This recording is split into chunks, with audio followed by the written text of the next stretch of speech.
Hello नमस्कार। आज हम बात करेंगे माननीय सुप्रीम कोर्ट के आदेश की और आरबीआई की गाइडलाइन की। जी हाँ, दोनों ही बातों में बड़ा ही अंतर है और इस बात को लेकर बड़ी उथल पुथल मची हुई है। जिन लोगों का लोन है, जो लोग लोन अपना माफ कराना चाहते हैं या सेटलमेंट कराना चाहते हैं, वहां पर दिक्कतें खड़ी हो रही हैं, क्योंकि माननीय सुप्रीम कोर्ट का एक तरफ आदेश है और दूसरी तरफ आरबीआई की गाइडलाइन है।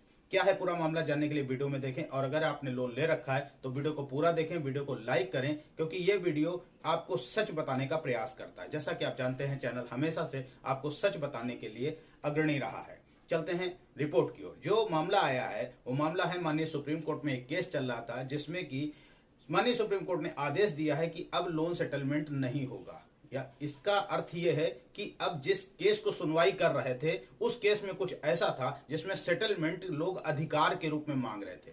सेटलमेंट कराना या ओटीएस कराना या वन टाइम सेटलमेंट बोलते हैं, ये आपका अधिकार नहीं है। ये अधिकार माननीय सुप्रीम कोर्ट ने इसी को देखते हुए कहा कि आप किसी भी बैंक पे जबरदस्ती अपने अधिकार के रूप में ओटीएस नहीं अलाउ करा सकते। ये बैंक की स्वेच्छा होगी कि बैंक आपको ओटीएस देता है कि नहीं देता है। लेकिन इसको कुछ लोग इस तरह से दिखा रहे हैं कि अब आपका कभी लोन सेटलमेंट होगा ही नहीं, जबकि आरबीआई की गाइडलाइन के अनुसार आपका 80% तक लोन सेटलमेंट हो सकता है। एक तरफ जहां लोग अपनी किस्तें नहीं दे पाते हैं, क्योंकि आपने जैसे मान लिया आपने कोई लोन लिया, हाउस लोन लिया या आपने व्हीकल लोन लिया या आपने एजुकेशन लोन लिया या बिजनेस लोन लिया, किसी भी प्रकार का आपने 10 साल का 15 साल का लोन लिया और आपकी किस्त बांध दी गई।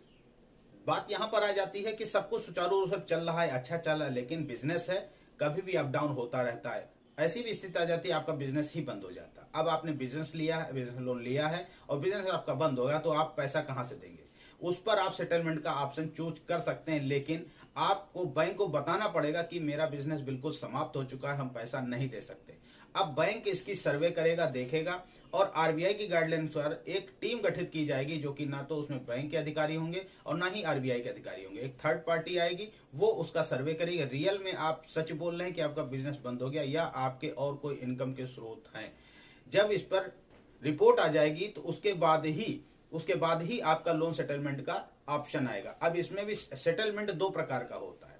एक सेटलमेंट होता है कि आप अपने लोन को कुछ समय के लिए बढ़वा सकते हैं। जैसे मान लिया आपने 5 साल का लोन लिया या 10 साल का लोन लिया और आपने 3 साल 4 साल 5 साल लोन दिया, इसके बाद में आपके जो बिजनेस है वो डगमग हो गया यानी बंद हो गया, तो अब आप उसको कोई ऐसा आपका रास्ता हो कि आपको लगे कि हमको यहां से पैसा मिल जाएगा, आपका रिश्तेदार, आपका परिचय वाला कोई आपको लगता है कि आपको 2 4 6 महीने में आपको पैसा दिया जा सकता है, मिल सकता है, तो आप वहां पर वन टाइम सेटलमेंट न करा करके आप समय अवधि बढ़वा सकते हैं।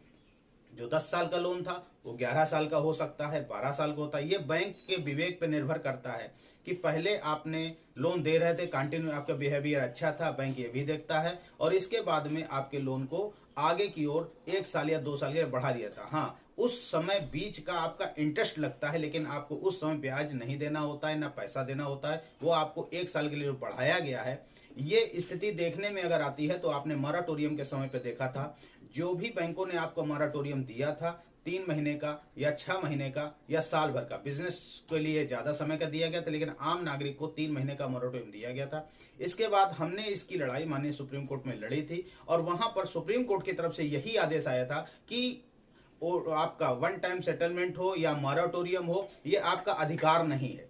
ये समय के अनुसार जैसी परिस्थितियां होती उसके अनुसार आधार देख करके बैंक इसको देखता है, क्योंकि माननीय सुप्रीम कोर्ट ने जब मॉरेटोरियम की बात को कहा था तो आरबीआई के ऊपर छोड़ दिया थी। आरबीआई चाहे तो आपको लोन पे मॉरेटोरियम दे अथवा न दे, और वहीं पर आरबीआई ने उठा करके बैंकों के ऊपर छोड़ दिया। बैंक, क्योंकि बैंक ही आपको जानता है, आरबीआई आपको नहीं जानता, बैंक ही आपका डाटा रखता है, वही जानता है आप कैसे हैं, आप पेमेंट टाइम से कर रहे हैं कि नहीं कर रहे हैं, पेमेंट में गड़बड़ कर रहे हैं, आप पेमेंट भी देना नहीं चाहते हो, मॉरेटोरियम भी लेना चाहते थे, तो वहां पर आरबीआई ने कहा था बैंक को पूर्ण स्वतंत्रता दे दी गई थी, वो जिसको चाहे मॉरेटोरियम दे और जिसको चाहे मॉरेटोरियम दे। वहीं पर मामला यही होता है, ओटीएस का मामला आ जाता है।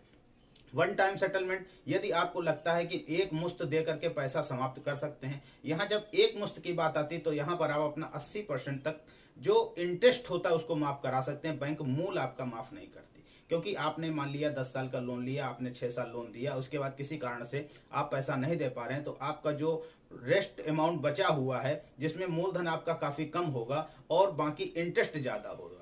ठीक है, अब इसके बाद में आपने जितने समय और नहीं दिया उस पे इंटरेस्ट, क्योंकि बैंक का सिस्टम है, चक्रवृद्धि ब्याज लग जाता है।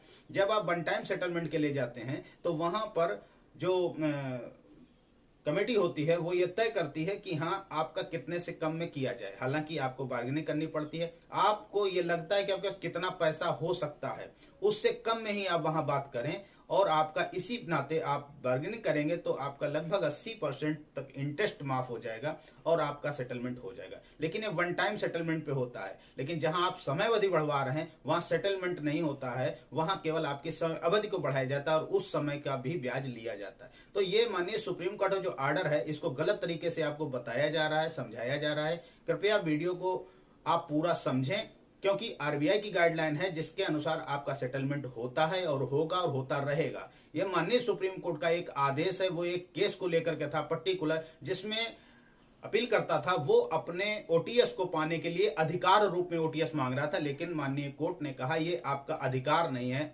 अधिकार कौन कर सकता है, मैंने इसीलिए कहा है कौन कर सकता है, कौन करवाना चाहता है। यानी कि अगर आरबीआई चाहे, कि आरबीआई टीम होती वो चाहेगी तो आपको सेटलमेंट करेगी, और आप अगर अधिकार रूप में कोर्ट जाते हैं तो आपको सेटलमेंट नहीं मिलेगा। जिस प्रकार से मोरेटोरियम पे भी यही आदेश माननीय सुप्रीम कोर्ट का आया था। वीडियो में इतना ही। अगर अच्छा लगा लाइक करें, शेयर करें। इस प्रकार के जानकारी वीडियो हमारे चैनल पर आपको उपलब्ध होते रहते हैं। जय हिंद, जय भारत।